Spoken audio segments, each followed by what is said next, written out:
Hey man,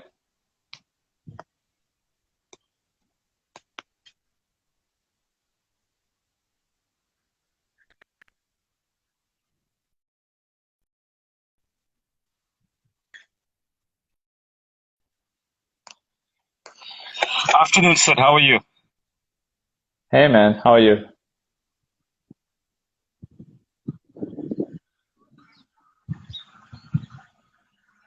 Hi man,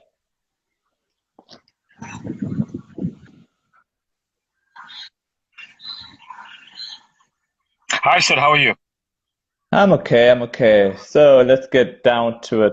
Yeah man, you were right when you said on WhatsApp about the week of the underdogs. First Bangladesh, and then obviously the Proteas, and then now the English giving a much better account of themselves now in this Ashes finally.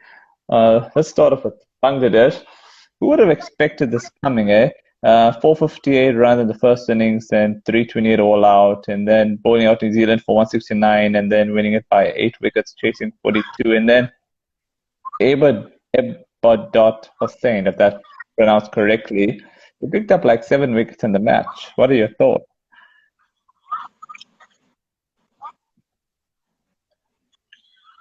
I think even the most avid cricket follower wouldn't have expected this from Bangladesh. I mean, Mm, this is mm, a side that came to this tour with probably arguably two of their best players missing, which were Shakib and sorry, Tamim, the opener. mm, And this was a victory for the ages. This mm, really was a victory for the ages. It's one of the biggest upsets I would say mm, in we've seen in recent times. I mean, mm, you playing against the world test champs. They've been unbeaten at home in 17 test matches. I think the last time they lost the test series was somewhere in 2017. I think it was to South Africa, if I'm not mistaken. That is the last mm, team they lost to. So that's a fantastic record for mm, any side. And to come here and not just win, but win clinically. That was mm, a clinical performance from Bangladesh with bat and ball. And the one player that probably stands out there was the man of the match, Ebadal Hussein. I mean, mm, what a fantastic spell that was of swing mm, bowling that actually, mm, cut New Zealand to shreds in that second innings when they were just about to take the game away, and that spell was devastating, and it just took the game away from them. And the way they came in the next morning, I think it was day four, day five, if I'm not mistaken. Probably could have been day five, and they just blew New Zealand away. Uh, mm, that was fantastic to see, and yeah, I mean, winning by 8 wickets in the end. I mean, nobody could have called it. I mean, I couldn't see it coming uh, mm, as such. I mean, even after that first innings, I mean, 458, a fantastic effort from Bangladesh. There's a couple of players that stood out there. I was impressed with Joy. I was mm. impressed with the captain as well, the standing captain, Monimal Haq. I thought he batted fantastically, and they were unlike there were so many good contributions. Das down the order as well. There were so many good contributions, and to get that lead. But I mean, the bowling really stood out for me in this Test match. In both innings, I think they really.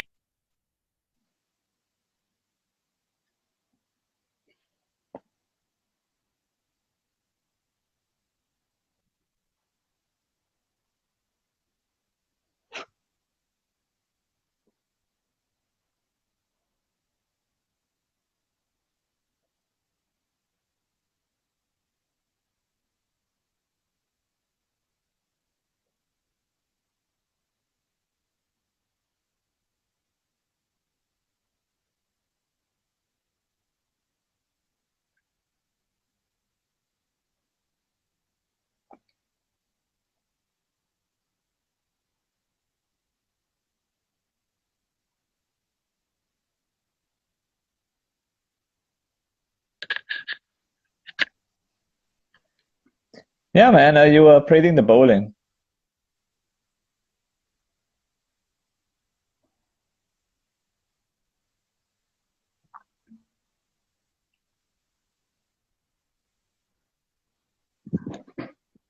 Yeah, yeah, you were praising the bowling. Yeah, I mean, look, Ebert Hussein, rightly so, and deserved the man of the match. I mean, that spell was fantastic. I saw a bit of it, and it just took the sting out. It took the sting out of New Zealand, and this was a victory for the ages, and I think one of the greatest wins, one of the greatest upsets you'll ever witness, and I think this is good for cricket because it just goes to show how far Bangladesh have improved in terms of their performances, and I got a feeling this is not going to be the be all and end all. We're going to see a few more upsets along the way in years to come. Yeah, man. Tomorrow is the next test match.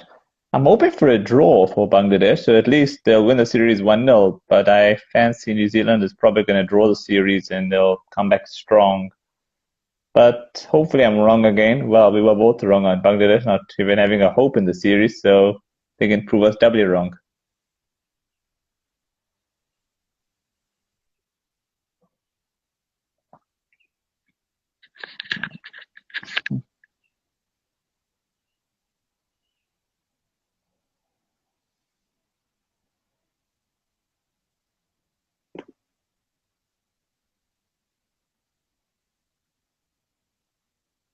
Hmm.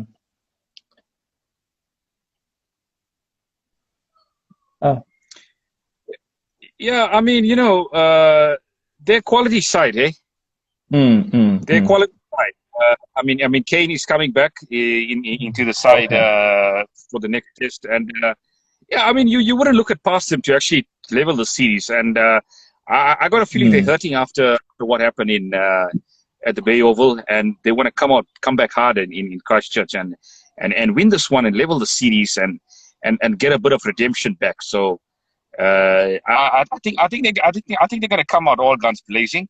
It'll be a monumental effort if Bangladesh can actually hold them back in this test match and actually draw or even win this. This will be a great achievement for Bangladeshi cricket. Uh, I mean, winning the first test already is such a great achievement. They've already exceeded Hmm. expectations in this tour. Hmm. Let's not forget that. So Hmm. I think this will be a fantastic achievement for Bangladesh cricket, and it just goes to show how far they've grown as a side. And I guess if you have bowlers, if you have good fast bowlers, you're always gonna give your team a chance to win your Hmm. test matches. And this was a great win for them. Yeah, man. Okay, so let's get to the Ashes now, the fourth test. Yeah, after we were calling it the funeral series, we finally have an Ashes series. Um, oh,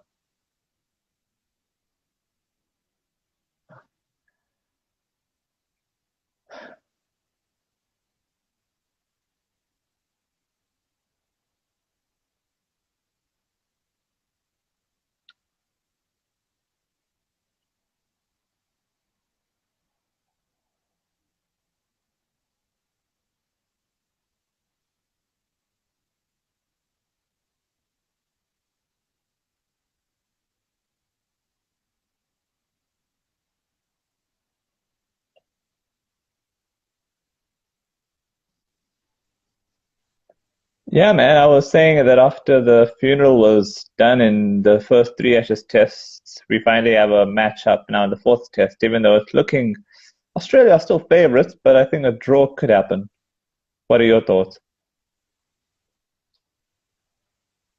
Yeah, look, finally we've got a contest. Finally we've got a contest. I mean, it took 4 tests to get here, but I think finally we have a contest on our hands.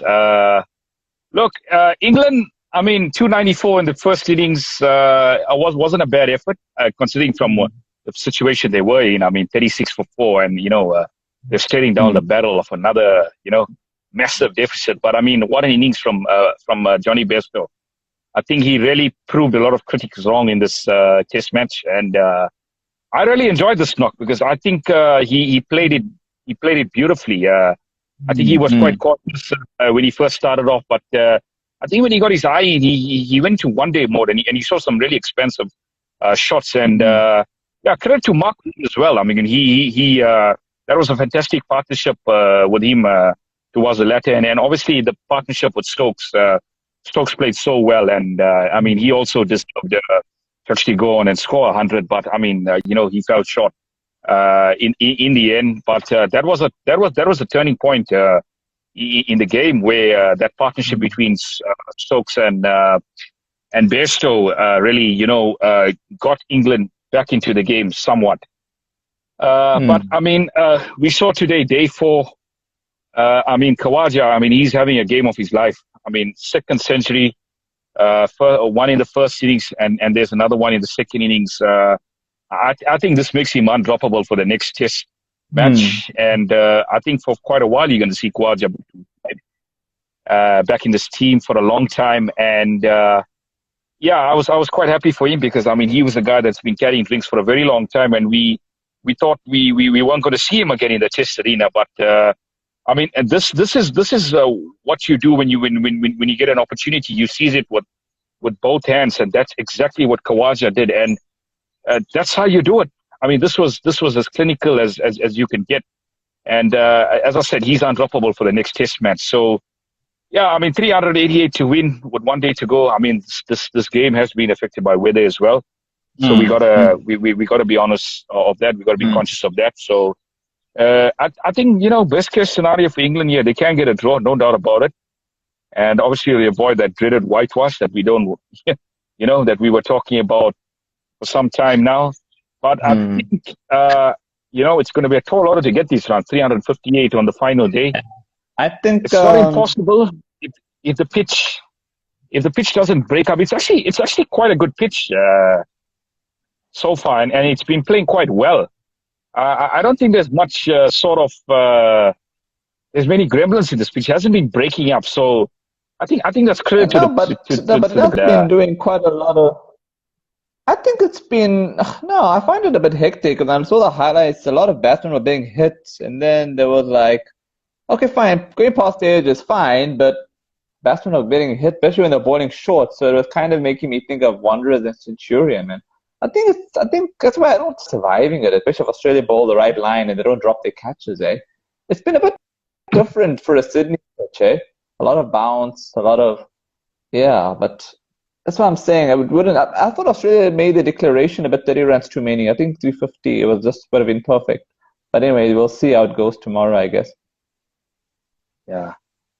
I actually kind of disagree there because I think it's been a good wicket because I think if you get yourself in, you can score runs.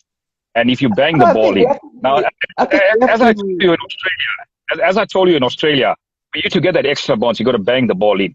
And you see the Australian bowlers, they're banging the ball in. The English bowlers, obviously, they don't. Not all of them are obviously to have that sort of pace. I think Wood is one of those that does have that obviously that expressway.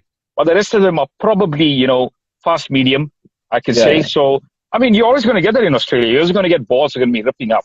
But in terms of it being a good pitch, I think it's a fair pitch. I think it's a good pitch, and I don't think it's deteriorated much so far. I think England they can get these runs, but obviously it's going to take a monumental batting effort. But I can also see them. I mean, if they do bat sensibly, there's no reason why they can't bat out tomorrow and draw this game. So yeah, I think all the best results for them. Yeah, I mean, all three results at the moment, but I think probably look at. But I think they've made about. I think the most likely results are probably an Australian or a draw. Yeah, I see the win more possible, but I think 30 runs was too many, for that declaration. I think they have. So I mean, I think 30 runs were too many, That's my opinion, but I guess we'll only know tomorrow because considering how much weather has been wasted. Not wasted, not how much the weather affected the match. I think 350 would have been a perfect, scenario to make him chase. Because even if Australia lost, they still won the Ashes. So I guess you got to look at it. But I guess that's their style. What do you think? Yeah, I mean, the only reason why they declared when they declared was they wanted Khawaja to get his century. That's the only reason why. And I think that was fair credit to the captain that. He waited for Khawaja to get his century and then declared. So I thought that was a very good, very noble gesture of Pat Cummins. I mean, we understand that they might not have enough time, but to bowl Australia, but they bowl England out, but they still believe that they can bowl England out on the final day. So yeah, to me at the moment, I'd say two results that are possible is an Australian win or a draw, because No, but like, what would you look, pick out England of the have just two? got to apply themselves. That's all. Yeah, I'm like, just talking about that. no, but like, if you had to pick one result, if I have to make you choose one, which one would you choose Australia win tomorrow?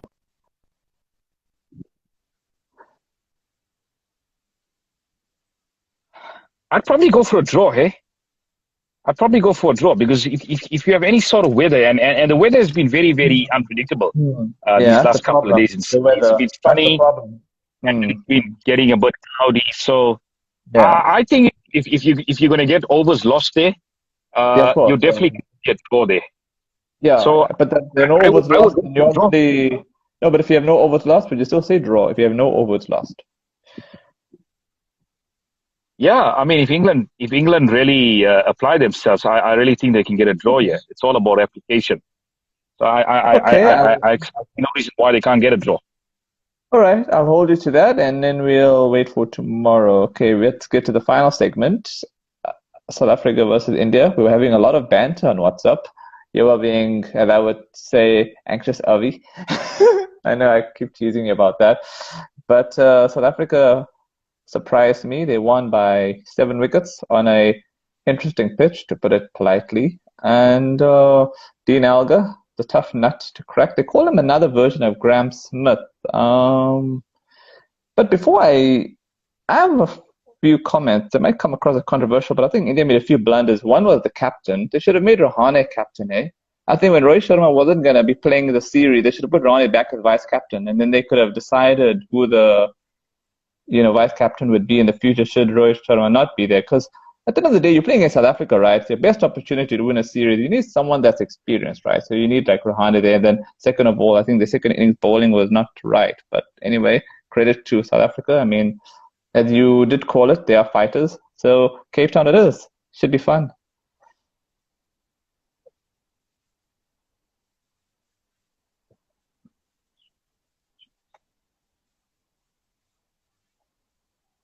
Oh, you there?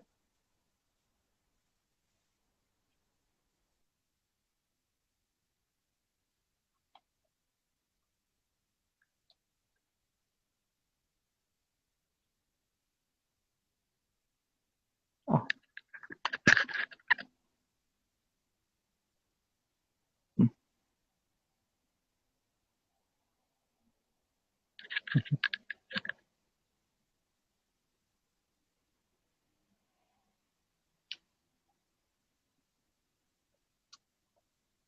Oh.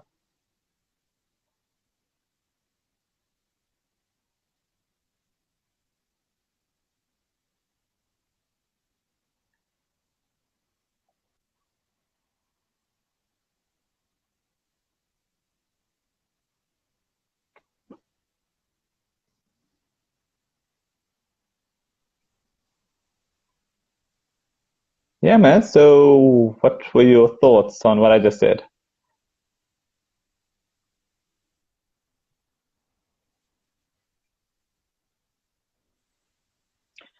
Yeah, as I said, I'm really happy that I actually called South Africa to win this game, or I would be looking quite silly, yeah. But yeah, I mean, actually quite relieved in the end, eh? Because I mean, this game could have went either way. At one stage, looking at it, the way Pujara and Rahane were batting in that second innings, and let's be honest, I mean, SA they had a lead, but they had a slender lead in that first innings. But the way Rahane and Pujara batted, I was really, it looked very ominous at that point that we'd be Mm. chasing potentially 300, 350. And Mm. to be fair to you, Sid, I really think that India missed a few tricks here, big Yeah. time. And Mm. firstly, with the captaincy, as you just said, the selection of Rahul was quite an interesting sort of selection. I Mm. guess with the opening batsman, I'm not sure how much that affected him as such, that Mm. he couldn't really play his natural game or so forth. But yeah, it was an interesting sort of move to give the captaincy to KL. Mm. And I just thought India were very loose. in this game, especially with the bat and with the ball. I think that first innings, they actually they won the toss and decided to bat. And I think, getting bowled out for 202 was probably below par. Yeah. They probably wanted to get at least, 250. around 250, 270 or anything more would have been a bonus. I think personally 300 would have been a winning score on this wondrous wicket. Definitely. Yeah, one way. Yeah, definitely. And look, that second innings when they were in the ascendancy with Pujara and Rahane and they lost quite a few wickets. And I mean, there's one dismissal that really, would have irritated them was Rishabh's dismissal. Yeah, man. Yeah, there've been a lot of comments on that. So trying to go for a big shot there. And look, I think we saw we saw the best of KG in this game at certain points. We didn't see the best of it completely, but we saw the best of it in certain points. And I think that spell to Rahane and Pujara when he got them.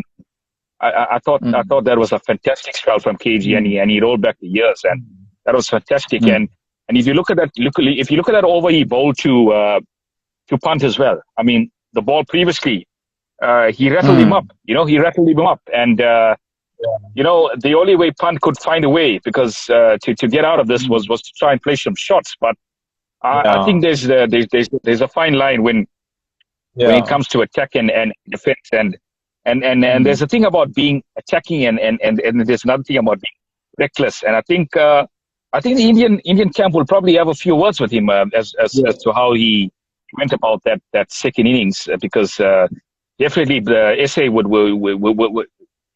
definitely. I mean, if you look at it at the situation that India were in at that point, they surely should have posted 300 for SA to chase down, which I think would not have been that.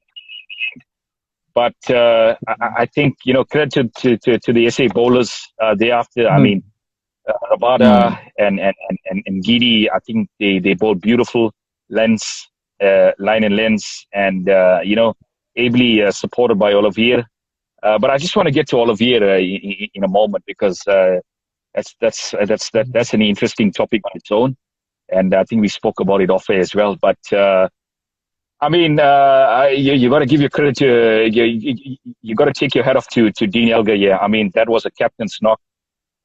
Fantastic innings from Elgar. He took so many blows in this game, and he fought his way through and he carried his bat again, like he did 4 years ago at the Wanderers. But this time on the winning side. And what was good about that Proteas chase was you had contributions from all the batters. I mean, Markram, obviously he got the innings started. I thought that partnership with Elgar up front was very, very crucial. And then Peterson, I was so impressed with Peterson in this game. I think both innings, especially the first innings. I mean, the more I see of this guy, the more impressed I'm getting.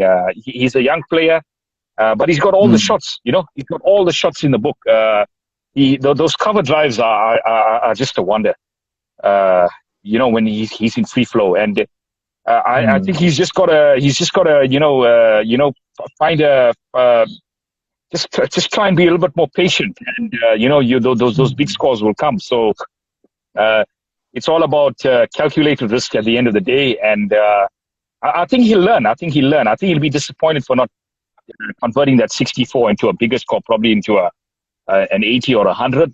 But it's a start, and I think he's made that number 3 spot his own at the moment. And Bavuma again, he's getting better and better with every test. I think he's one of the most improved batters in this lineup, and one of the most technically sound batters, as I just said, off air as well. Yeah, I mean, he looked so composed in that innings, and then to just give it away when he got to 50. I think that's the only thing that's hanging around Bavuma's head at the moment is converting those 50s into those big scores, into those hundreds, and that would put the Proteas into a really, really good position in Test matches going forward. Because I think this bowling attack at the moment can challenge most teams around the world.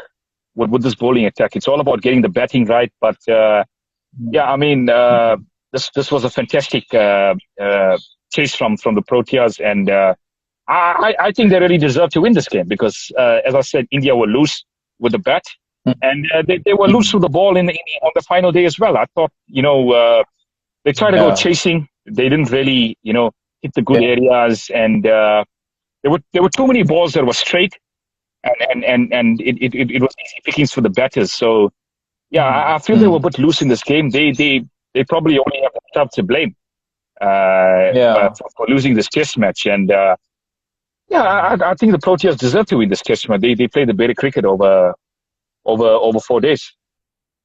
Yeah, I guess for the neutrals, it's good for the game because imagine, I'm sure no one wants to watch a series already wrapped up. So I think Cape Town will be exciting. I think Kohli will be back, so that will be fun. But I'm a bit worried about Rabada though. Too many no balls. I've never seen Rabada bowl this many no balls in a test series. So hopefully, no more no balls in Cape Town.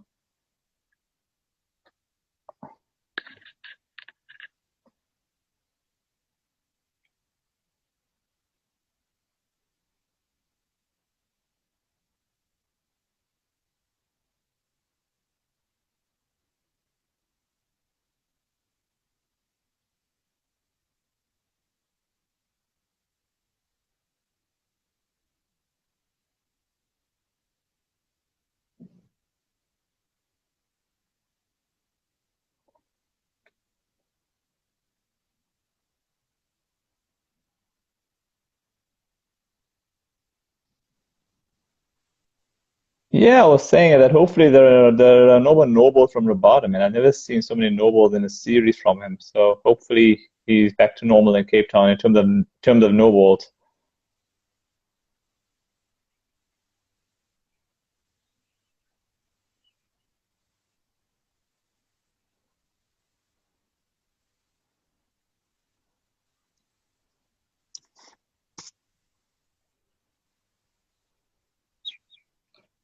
Yeah, what do you think?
Hello, can you hear me? I said, Yeah, yeah. I was saying about this whole Rabada Noble issue. It's getting a bit much. Yeah, I was saying this Rabada Noble issue is becoming a bit much, man. Hopefully it stops in Cape Town.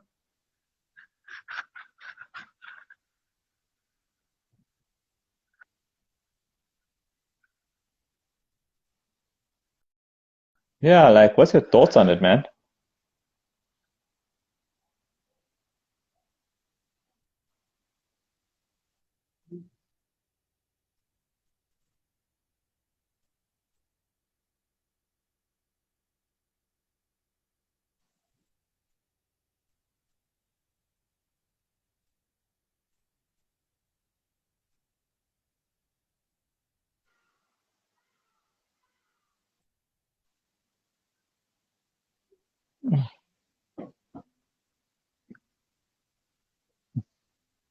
Hmm.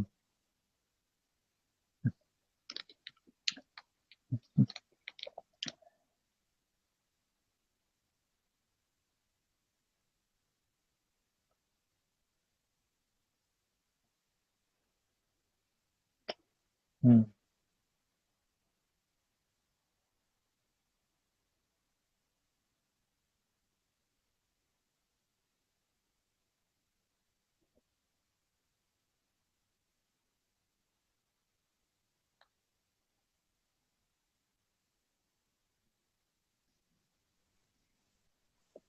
Yeah, you were mentioning about the extra runs there.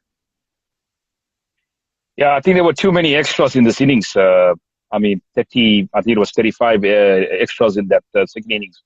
And India got a lead of about 239. So that's an extra 35 runs. Too many, I feel. I mean, SA would have been chasing a much lower target in the end Hmm. if you look at the way the bowlers, you know, bowled. And yeah, I think KG, it's a little bit of a concern, because he did it in Centurion and he did it here as well at the Wonders, those overstepping. So I think at times he's trying a bit too hard.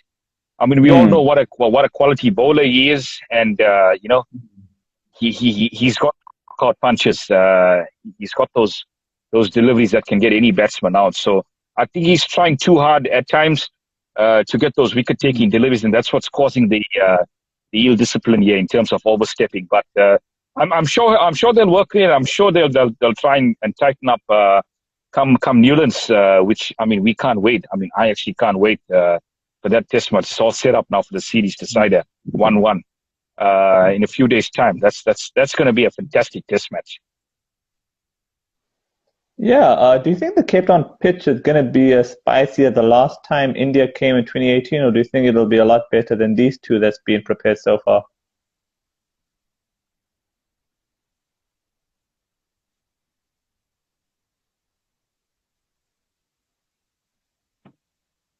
It's a tough one, eh?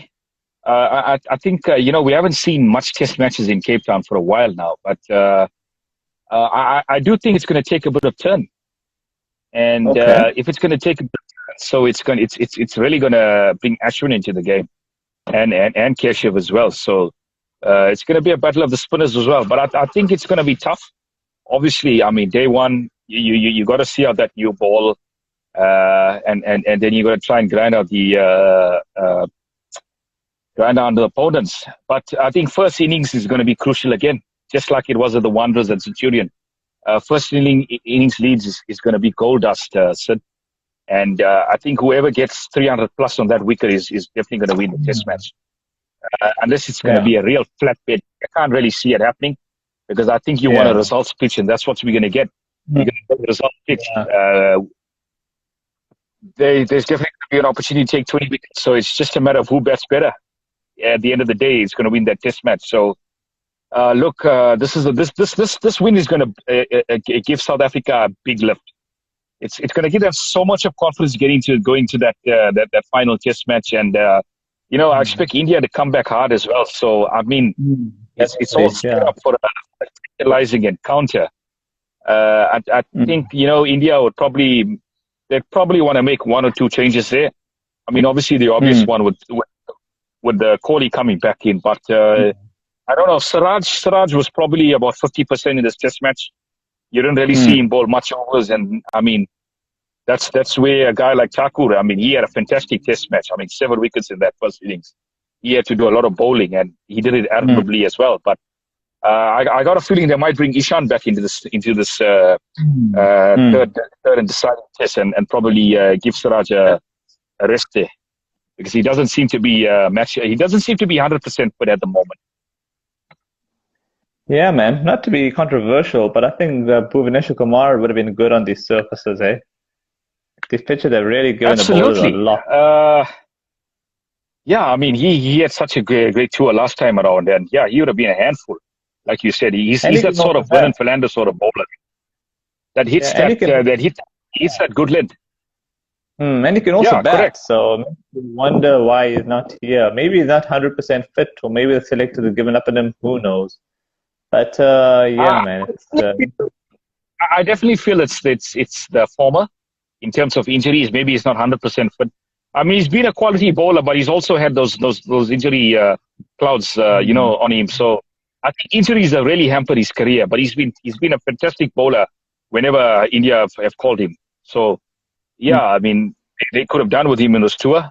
But I think India would also be disappointed in Bumrah's performance in this test match. Because, I mean, for Bumrah to go wicketless in the fourth innings of a wondrous test, I think that's quite shocking in a way. So, yeah, Bumrah have a good game in this test match. And I thought the Proteas played him quite well, to be honest with you. They really played him well.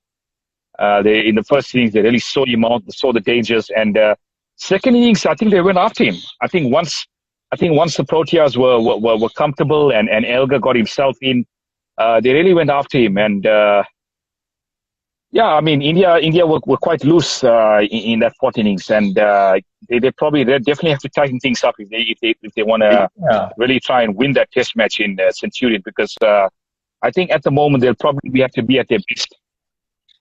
So I mean, they'll have to be at the best. They'll probably have to be at their best to beat at Newlands, because I mean the Proteas have a great record at Newlands as well.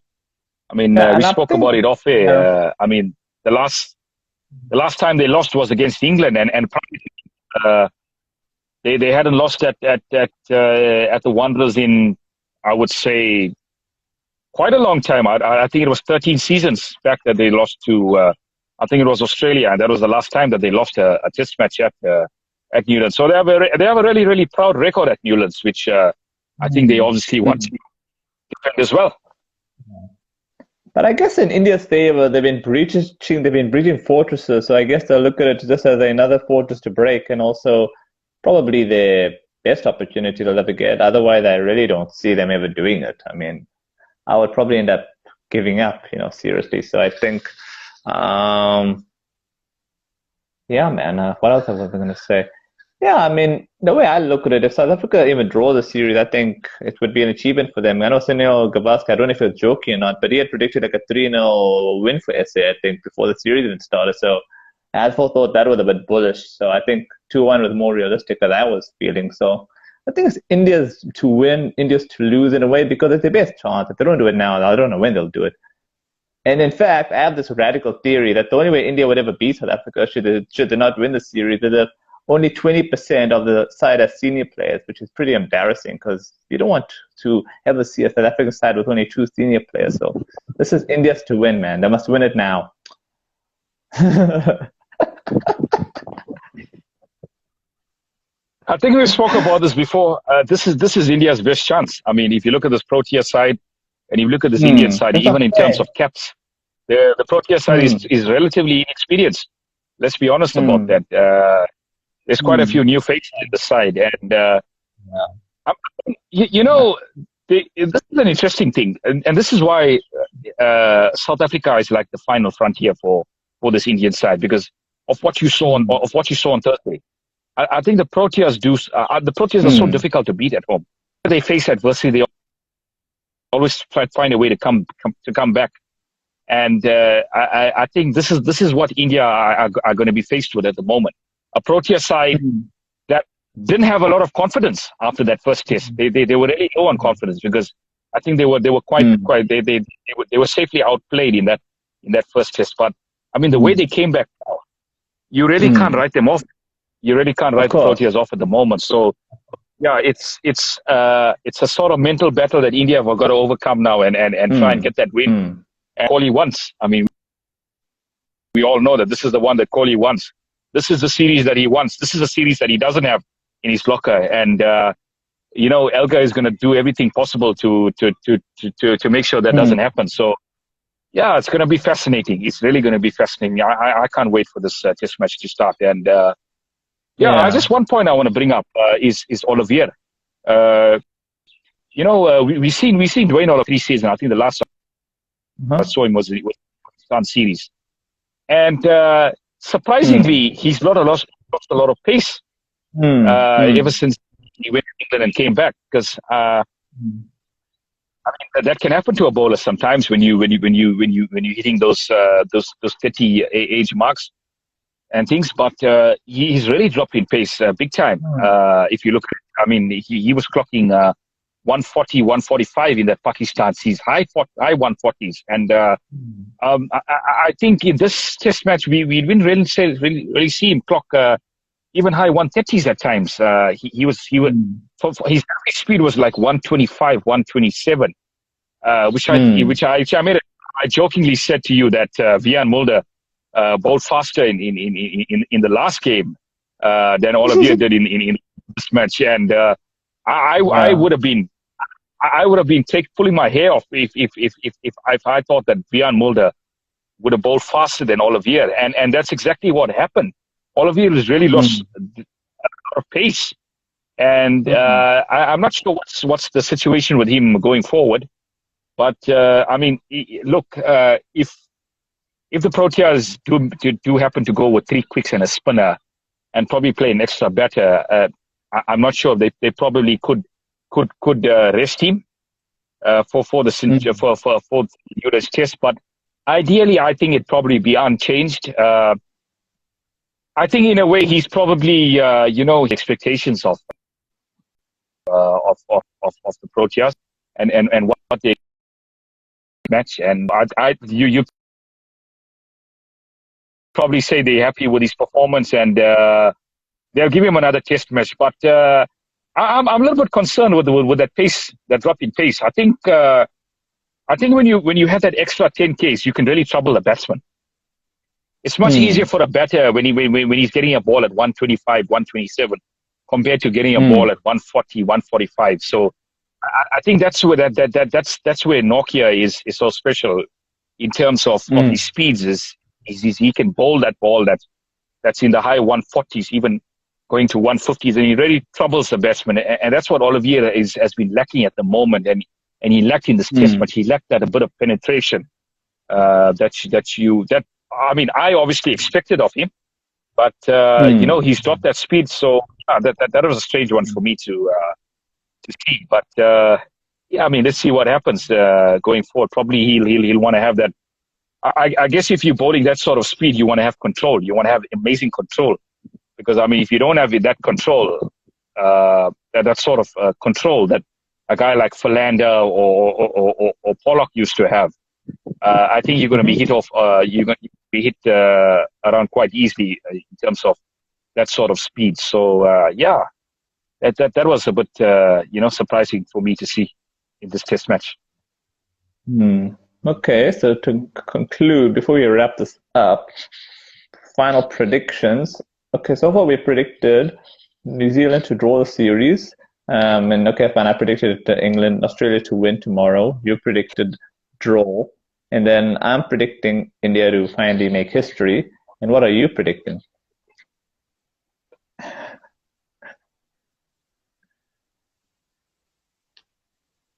You're really putting me on the spot here now. Big time. You're really putting me on the spot. Look, I can see two results fine. here. You can choose two options. And the one result that I can either see two options then. A Protea win or an India win here. And it's going to be a close call here. Pardon? It's going to be a close call. But Sorry? Look, the Proteas, I mean, their bowling lineup at the moment, they shouldn't have really too many concerns about that. I think their bowling lineup is excellent at the moment. As I said, they can challenge some of the best teams in the world with this bowling lineup. I think they've probably got to improve on their batting, especially in that first innings. But if you had to pick a winner, I would say India are slight favourites at the moment going into that New Zealand test. Just experience, sir. I think this Indian side has the experience to win this test match. But I mean, I wouldn't rule out a Proteas win as well. So yeah, you're asking me for a winner, I'd say India slight favourites. That's what I'll give you at the moment. Okay, all right. I think that's pretty much a wrap. I shall take you on the other side. I think that's all right. Okay, man. Cheers. And enjoy the cricket. You too.